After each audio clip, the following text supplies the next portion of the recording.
توکلت علیک یا رب العالمین۔ اس بات کو تھوڑا سا ایکسپلین کر دیتا ہوں۔ یہ اکثر ذہن میں یہ بات اٹھتی ہے کہ ایک طرف ایک پڑھا لکھا معاشرہ ہے اور دوسری طرف جاہل لوگ ہیں، توڑ پھوڑ کرنے والے۔ کیا وجہ ہے کہ کیا پڑھا لکھا ہونے کے بعد آدمی مسلمان نہیں رہتا؟ تو یہ سوال غلط ہے۔ آپ کسی بھی کتنے بھی گناہ گار انسان کو دیکھ لیں، شراب پیتا ہو، جوا کھیلتا ہو، یعنی اپنی راتیں کہیں گزارتا ہو، لیکن رسول اللہ صلی اللہ علیہ وسلم کی عزت سے وہ کمپرومائز نہیں کر سکتا۔ پھر یہ لبرلزم اس حد تک کیسے آیا کہ لوگ اصل ایشو سے ہٹ کر یہ توڑ پھوڑ مار کٹائی کو اسلام کا نام دینے لگے ہیں؟ یہاں اسلام کی ریپرزنٹیشن جو ہے وہ اس توڑ پھوڑ والوں میں نظر آ رہی ہے بالفاظ دیگر۔ تو وہ علامہ اقبال کا ایک شعر ہے نا، عمرہ نشہ دولت میں ہے غافل ہم سے، ٹھیک ہے؟ تو اس کے بعد وہ پورا بند کہ مسجدوں میں صف آرا ہوتے ہیں تو غریب، کوئی نام ہمارا پکارتا ہے تو غریب، اور یہ تمام چیزیں۔ تو وہ لوگ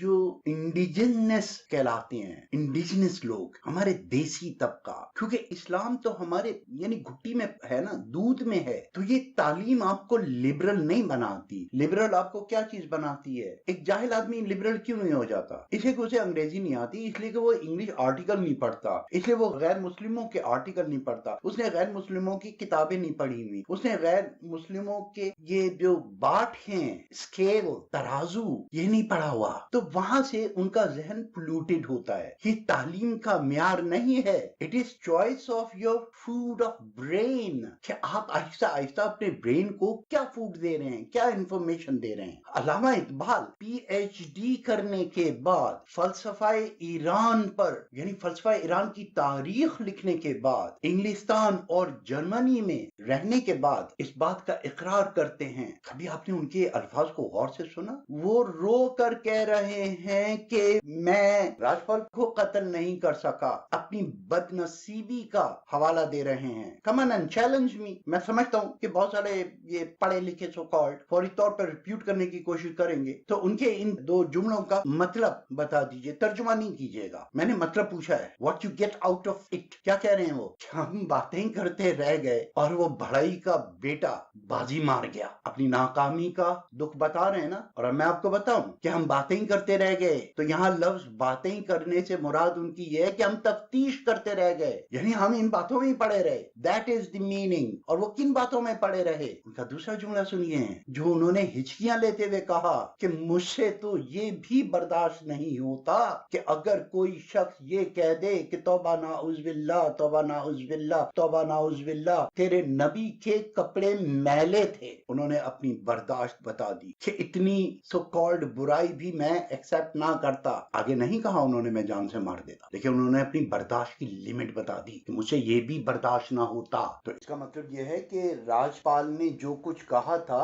علامہ کو نہیں معلوم تھا۔ راجپال پر ایک پہلے حملہ ہوا تھا، اللہ بخش صاحب نے ان پر پہلا وار کیا تھا تو وہ بچ گیا تھا، جس کی پاداش میں اللہ بخش صاحب کو 7 سال قید سخت کی سزا سنائی گئی۔ اور راجپال کا جو ساتھی تھا رام داس، اس کو عبدالعزیز خان صاحب نے قتل کیا اور انہیں 10 سال قید بامشقت کی سزا ہوئی۔ میرا خیال ہے کہ انہیں ان لوگوں کو میاں والی جیل منتقل کر دیا گیا لاہور سے، اور وہیں غازی علم الدین شہید صاحب کو پھانسی دی گئی۔ میاں والی جیل میں آج بھی ان کی آمد کی تختی تاریخ اور وقت کے ساتھ موجود ہے، وہ ایک یادگار زیارت کا مقام بن چکی ہے۔ وہ تو عز من تشاء، وہ تو ذل من تشاء، بے شک۔ یعنی راجپال نے جو کچھ کہا تھا علامہ کو نہیں معلوم تھا۔ انہیں اگر اس کتاب کا صرف ٹائٹل کا نام بھی معلوم ہوتا تو شاید آج میانی صاحب میں غازی علم دین کی جگہ علامہ اقبال مدفون ہوتے۔ ہم ابھی باتوں ہی میں لگے رہے اور وہ بڑی کا بیٹا بازی مار گیا، یعنی ابھی ہم اس تفتیش میں ہی لگے رہے کہ یار دسو نے کیا کیے، جا کے کتوں کتاب لے کے آؤ،